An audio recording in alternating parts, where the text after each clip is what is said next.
In this video, let's take a look at the material editor inside 3ds Max. We're going to take a look at the Slate material editor. Now there's two buttons over here. The first one will open the old material editor, but we're going to take a look at the Slate material editor, which is the second one right here. So with that open, let's simply go under materials over here, standard materials. Let's go under standard, double click on that. That's our standard material right here. Let's make a map. Let's go under maps, checker, drag and drop. And I like this material editor a lot better just because it's a nice node-based workflow. And let's kind of give it some room over here. And you can zoom in out like this. Let's take the output of the checker and connect it to the diffuse color. Double click on the checker. It gives us color 1 and 2.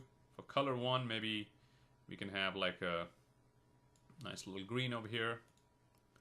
And let's select the floor over here, the ground plane. So you can see I've selected the ground plane. And with the material selected, let's click on this button. And let's also click on this one over here, which is Show Shaded Material in Viewport. So you can see immediately I'm seeing my checker. But let's also go to, with the checker selected, let's go to the tiling. And let's have this maybe about 14 by 14 in U and V. Maybe slightly less, about 11 by 11. And another way you can keep building on this graph over here, I can, on the color 2 over here, the checker color 2, you can see it's still white. I can apply something else, so I can take a cellular, apply it to the color 2, double click on the cellular, and click on the cell color, maybe give it some kind of color right there.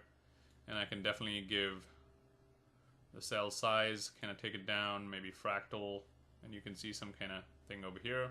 Let's minimize this and let's render this.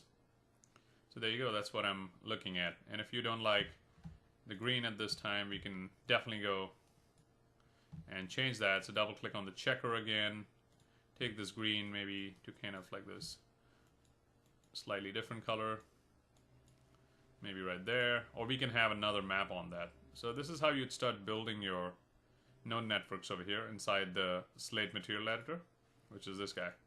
So really a very easy workflow, a node-based workflow, and I would highly recommend using the Slate material editor than the regular material editor.